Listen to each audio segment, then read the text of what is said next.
క్రమశిక్షణకు మారుపేరు చట్టాన్ని పక్కాగా అమలు చేసే నాలుగో సింహం పోలీస్. ఇవన్నీ సినిమా డైలాగులే. ఖాకీలు ఎప్పుడో దారి తప్పారు. ప్రజలకు రక్షణ కల్పించాల్సిన పోలీసుల్లో కొందరు రాక్షసుల్లా వ్యవహరిస్తున్నారు. మహిళలను లైంగికంగా వేధిస్తూ మొత్తం పోలీసు వ్యవస్థకే చెడ్డ పేరు తీసుకొస్తున్నారు. రక్షణ కోరి వెళ్తే భక్షకుల్లా ప్రవర్తిస్తున్నారు. బాధితులకు న్యాయం చేయడం మాట అటుంచితే పోలీసుల కారణంగానే మరింత అన్యాయమైపోయిన ఘటనలు అనేకం. తాజాగా నల్గొండ జిల్లాలో పచ్చని సంసారంలో నిప్పులు పోశాడు ఓ సర్కిల్ ఇన్స్పెక్టర్. రక్షణ కోరుతూ పోలీస్ స్టేషన్ మెట్లెక్కిన ఓ కుటుంబానికి పెను ప్రమాదంగా మారాడు ఓ సీఐ. బాధిత కుటుంబానికి న్యాయం మాట దేవుడెరుగు. ఈ పోలీసే అన్యాయం చేశాడు. పచ్చని సంసారంలో నిప్పులు పోశాడు సదరు సర్కిల్ ఇన్స్పెక్టర్. దీంతో కాపాడండి మహాప్రభో అంటూ జిల్లా ఎస్పీని ఆశ్రయించాడు బాధితుడు. అయితే ఆ సీఐని కాపాడుకునేందుకు డిపార్ట్మెంట్లో జరుగుతున్న ప్రయత్నాలు బాధితుడికి కంటి మీద కునుకు లేకుండా చేస్తున్నాయి. ఇతడే B Daniel Kumar Nalgonda 2 town సీఐగా పనిచేస్తున్నాడు. డానియల్ బారి నుంచి తనను రక్షించమంటూ జిల్లా ఎస్పీ శరత్ చంద్ర పవార్కు ఫిర్యాదు చేశాడు ప్రశాంత్ రెడ్డి అనే వ్యక్తి. నల్గొండ పట్టణానికి చెందిన ప్రశాంత్ రెడ్డి 14 ఏళ్ల క్రితం శిల్పాను ప్రేమించి పెళ్లి చేసుకున్నాడు. వీరిది కులాంతర వివాహం. నల్గొండ పట్టణంలో సెల్ ఫోన్ షాప్ ని నిర్వహిస్తున్నాడు ప్రశాంత్ రెడ్డి. వ్యాపారంలో నష్టాలో లేదంటే ఇతర సమస్యలో కానీ వారి కుటుంబం అప్పుల్లో కూరుకుపోయింది. అప్పులు తీర్చేందుకు ఇల్లు అమ్మాలనుకున్నారు భార్యాభర్తలు. ఆ క్రమంలో ఇద్దరి మధ్య వివాదాలు ఏర్పడ్డాయి. పంచాయతీ నల్గొండ 2 టౌన్ సీఐ డానియల్ వద్దకు చేరింది. లోపల ఏం జరిగిందో కానీ ప్రశాంత్ రెడ్డిని బెదిరించడం మొదలుపెట్టాడు డానియల్. సీఐ డానియల్ హెచ్చరికలు ఓవైపు, భార్య శిల్ప ప్రవర్తనలో మార్పు మరోవైపు.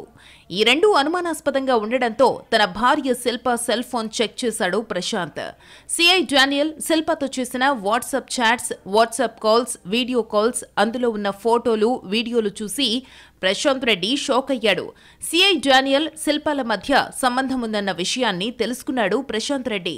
అందుకే తమ ఇంట్లోని ఆస్తి విభేదాలు రచ్చకెక్కాయని, తాను రోడ్డున పడాల్సి వచ్చిందని భావిస్తున్నాడు. శిల్పతో సంబంధం పెట్టుకున్న డానియల్ తనను తరచూ పోలీస్ స్టేషన్కు పిలిపించి బెదిరిస్తున్నాడని అనుమానం వ్యక్తం చేస్తున్నాడు. చివరకు తన ఇంట్లోకి తాను వెళ్లకుండా కొందరు పోలీసులను ఇంటి దగ్గర బందోబస్తుగా పెట్టిన సీఐ డానియల్ అధికార దుర్వినియోగానికి పాల్పడ్డాడు. ప్రశాంత్ భార్య శిల్పకు సీఐ డానియల్ ఓ ఐఫోన్ కూడా కొనిచ్చినట్టు తెలుస్తోంది. శిల్పతో డానియల్ చేసిన చాటింగ్ అంతా పోలీసు శాఖకు ఆయన కేటాయించిన అఫీషియల్ నెంబర్తోనే చేశాడు. ఇద్దరి మధ్య వాట్సాప్ చాటింగ్ అభ్యంతరకరంగా ఉండడాన్ని బట్టి వాళ్ళిద్దరూ చాలా సన్నిహితంగా ఉంటున్నారని, ఫలితంగానే తమ ఇంట్లో ఆస్తి తగాదాలు, కుటుంబ తగాదాలు రచ్చకెక్కాయని, ఆ కారణంగా సీఐ వేధిస్తున్నాడని ఆరోపిస్తూ జిల్లా ఎస్పీ శరత్ చంద్ర పవార్కు ఫిర్యాదు చేశాడు ప్రశాంత్ రెడ్డి. తన వద్ద ఉన్న అన్ని ఆధారాలను జిల్లా ఎస్పీకి అందించాడు బాధితుడు. దీంతో సదరు సీఐ వ్యవహారం పోలీసు శాఖలో చర్చనీయాంశంగా మారింది. మా అన్యోన్యంగా మంచిగా చాలా బాగున్నాం. ఈ మధ్యలో సీఐ డానియల్ అనేటైనా మా ఫ్యామిలీ విషయంలో ఎంటర్ అయ్యిండు. దాని జరగడం వల్ల మొత్తం ఫ్యామిలీ మొత్తం డిస్టర్బ్ అయిపోయింది. ఇంకోటి ఏంటంటే మా ఇల్లు అమ్మకుండా కారణం సీఐ డానియల్.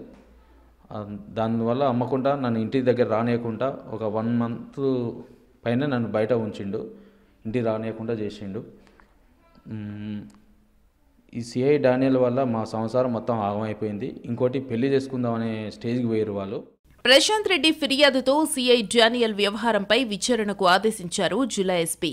సదరు విచారణ అధికారి సీఐ డానియల్ ను రక్షించేందుకు అన్ని విధాలుగా ప్రయత్నించినట్లు పోలీసు శాఖలో జోరుగా చర్చ జరుగుతోంది.